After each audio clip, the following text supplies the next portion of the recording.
The Word of God is alive and powerful, sharper than any two-edged sword, piercing even to the dividing asunder of the soul and spirit, and of the joints and the marrow, and is a critic of the thoughts and intents of the heart. All Scripture is God-breathed, and is profitable for doctrine, for reproof, for correction, for instruction in righteousness, that the man of God might be mature, thoroughly furnished unto all good works. Study to show thyself approved unto God, a workman that needeth not to be ashamed, rightly dividing the word of truth. Before we start our Bible study today, let us examine our conscience. If we still have some personal sins like mental attitude sins, lingual sins, or overt sins. These sins that we have committed today will only become a barrier to our study if we do not confess them directly to God the Father. So we are mandated, before we start our Bible study, to confess all our sins directly and privately to God the Father. 1 John 1:9 says, if we confess our sins, God is faithful and just to forgive us our sins and to cleanse us from all unrighteousness. But for you unbeliever, the issue you are facing is not confession of your sins. It is using your free will. Positive volition is needed by believing in the Lord Jesus Christ as Lord and Savior. That is salvation. Therefore, let us pray.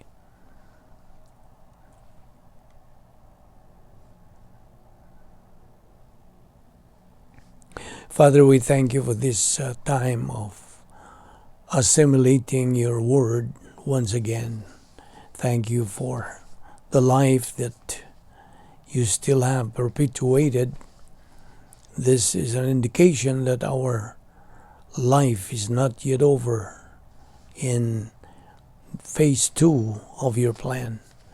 So today we ask that God the Holy Spirit will enlighten us, guide us, and make these things clear to our soul so we can use them in our daily life and they may become a blessing to our life.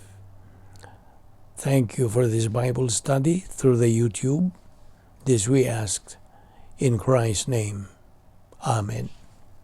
Welcome everyone, and especially our subscribers and our followers and our fellow believers. Today our topic is God's best and highest plan for man.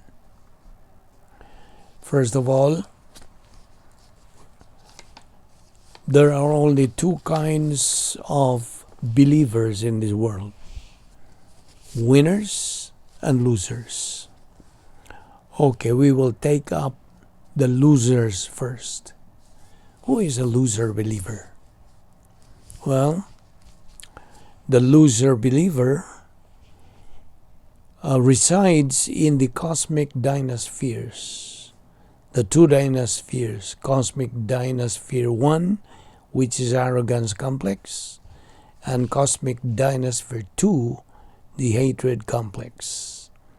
And as a review, there are 8 gates of the divine dynasphere, while in the cosmic dynasphere there are 12. 12 gates in CD1 and 9 gates in CD2. And you know, CD is cosmic dynaspheres, satanic system.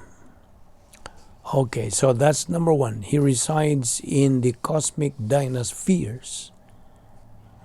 Number 2, he is called servant of Satan. Number 3, he's controlled by his old sin nature. That's why he is carnal.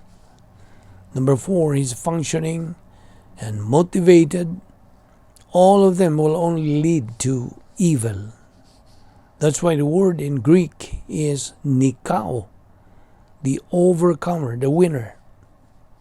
That is on the side of the winner believers. So nikao, the winner.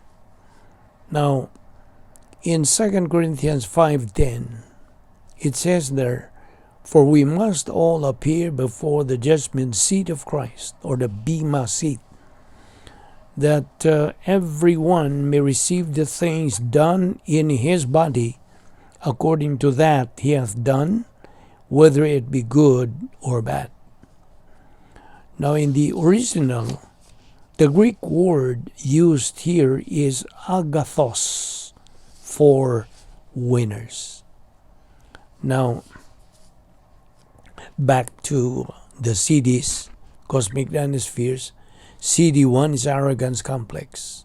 CD2 is hatred complex. But the Greek word used for losers is pholos, meaning useless. That is the description of believers who reside in these cosmic dynaspheres. Phulos, Phulos. So, as we know from past lessons, CD1 and CD2 do interlock. Okay.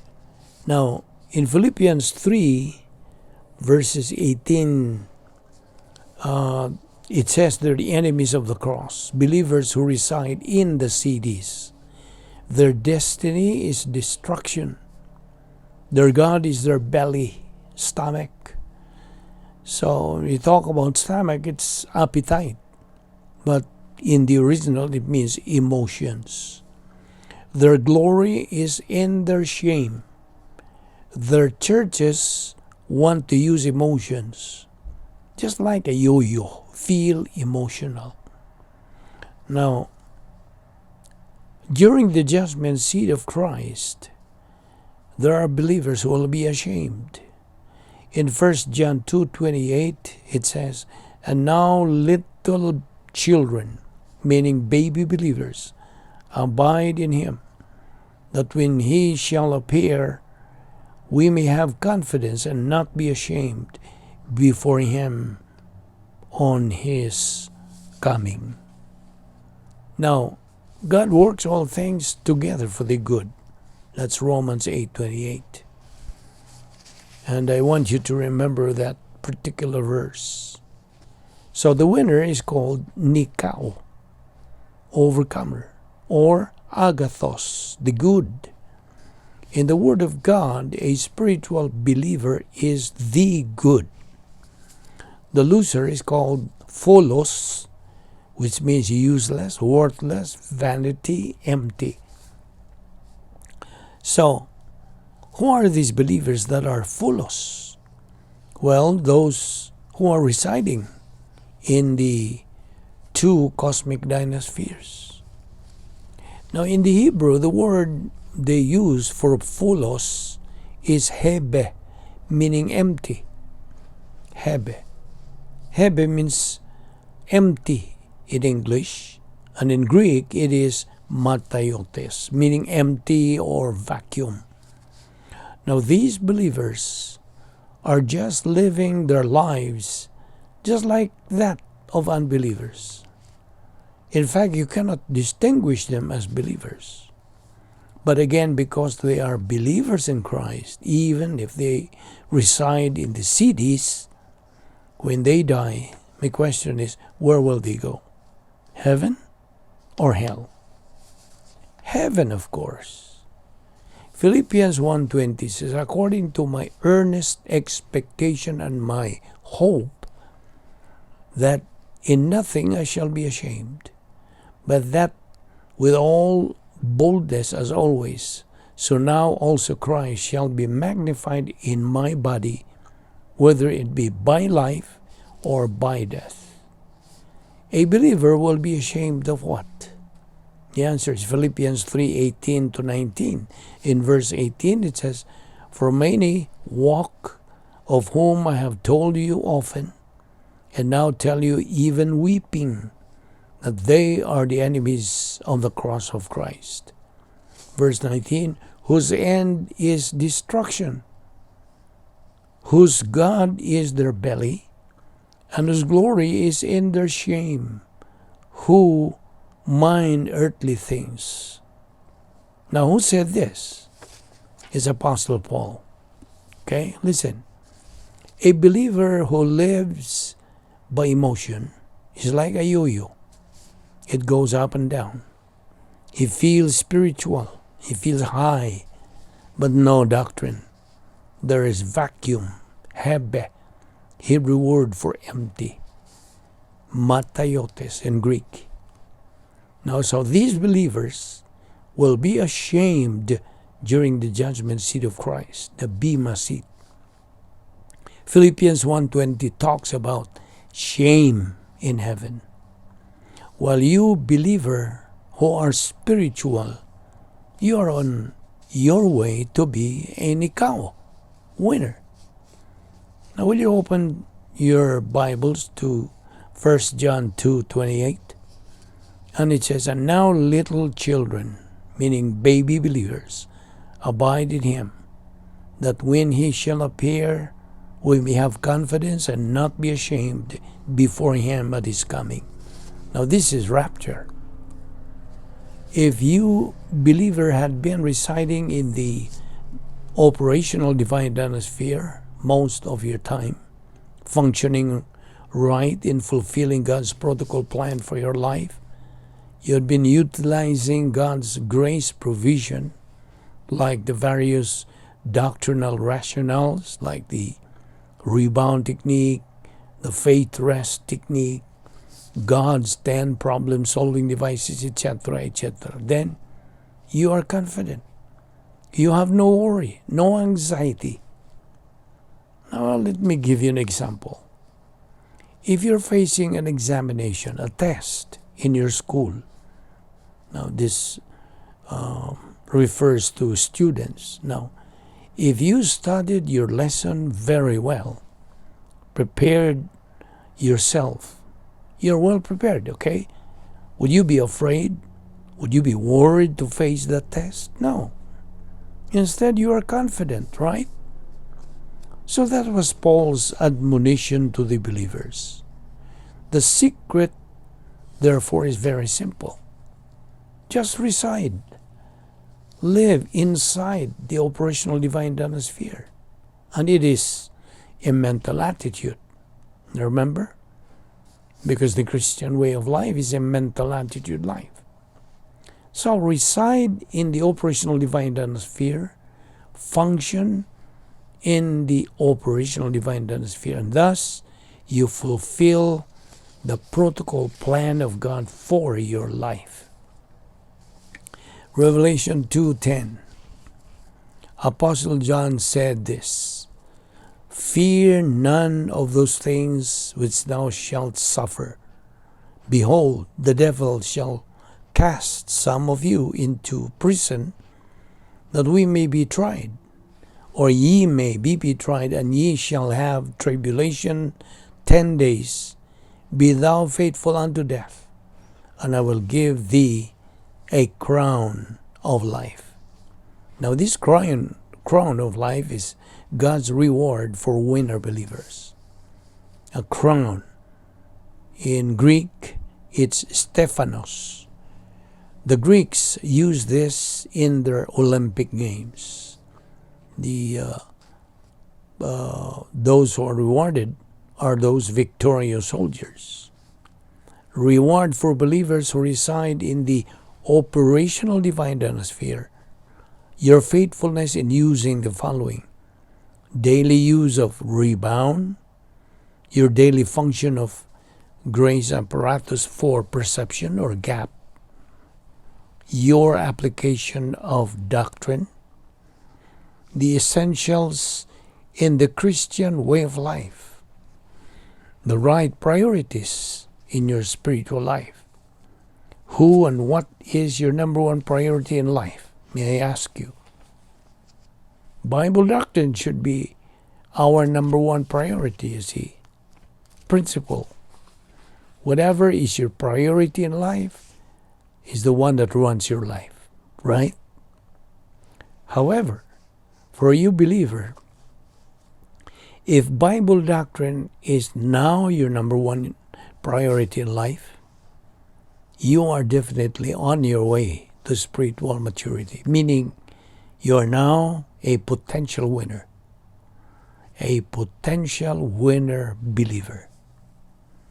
Now, watch out, because you will soon become dangerous. You'll be dangerous to Satan and his demons, dangerous to this evil world, dangerous to the forces of evil, dangerous to reversionistic believers, dangerous because you carry and bear God's truth. You are an effective preservative, salt of the earth, Matthew 5:13. It's a wonderful thing to have Bible doctrine as our number one priority, since that is following God's will and purpose in our life. That is the reality of the adage that says life is fabulous with doctrine, but miserable without it. Have you experienced and tasted this kind of life? This life, or this kind of life, is a fabulous, sophisticated, fantastic, unique, dynamic, an infinitely awesome kind of life that the world does not understand. Did you forget the biblical principle that says God's plan is the best and the highest? And while you are still in phase 2 of God's plan, residing and functioning inside the operational divine dynasphere, don't ever forget God's ironclad guarantee to you, winner believer, when He assures you that the best is yet to come. That's how awesome our God is. And we can only realize and experience it when we keep on keeping on in our spiritual momentum through residence, function of the faith rest life, and living that life God wants you, God wants us to live. The unique, fantastic, and sophisticated spiritual life, called in Greek as eusebeia, being in godliness, a life that of course is pleasing to God. So once you become a winner believer, listen, you will receive 3 things. 1, the crown of life. 2, order of the morning star. 3, uniform of glory. Revelation 3:4-5. In verse 4, thou hast a few names, even in Sardis, which have not defiled their garments, and they shall walk with me in white, for they are worthy. Now, who are these defiling their garments? These are cosmic believers. In verse 5, he that overcometh, there you are, Nikao again. He that overcometh, the same shall be clothed in white raiment, and I will not blot out his name out of the book of life, but I will confess his name before my Father and before his angels. He who has an ear, let him hear what the Spirit says to the churches. Now, of course, the church here is not yet raptured. Every time the book of Revelation says, he who has an ear, let him hear what the Spirit says to the churches, rapture has not occurred yet. Remember that. Now, but on the preceding chapters of the book of Revelation, it stops in the preceding chapters, saying, he who has an ear, let him hear. Why? Because the church, you believers, are already gone for the rapture, right? That's in 1 Thessalonians 4:16-17. For the Lord himself shall descend from heaven with a shout, with the voice of the archangel and the trumpet of God, and the dead in Christ shall rise first. And that we who are alive and remain shall be caught up together with them in the clouds to meet the Lord in the air, and so shall we ever be with the Lord. Now, to review, how many rewards now are you going to receive in heaven? 3, right? The crown of life, order of the morning star, that's the highest decoration, and uniform of glory, Revelation 3:4-5. In Revelation 2:17, he that hath an ear, let him hear what the Spirit saith unto the churches. To him that overcometh will I give to eat of the hidden manna, and will give him a white stone, and in the stone a new name written, which no man knoweth, saving he that receiveth it. Now what is this white stone? Well, so in other words, the church here is not yet raptured, right? Because it says, he that hath an ear, let him hear that what the Spirit saith, right? So the church here is not yet raptured. Now, back to that white stone here. What does it mean? Listen very carefully. It is, are you ready? It is the resurrection body of believers. Now, what is your attitude towards this? This physical body that we took care a lot, this present body that we have, is going to be what? To be changed, to be replaced. Only we believers are going to be changed. I mean, our body. Only believers. Changed to a resurrection body. But what about the unbelievers? Will their body be changed too? Yes. But here, their bodies will be changed not to resurrection body, but a body of damnation. That's the big difference. Okay?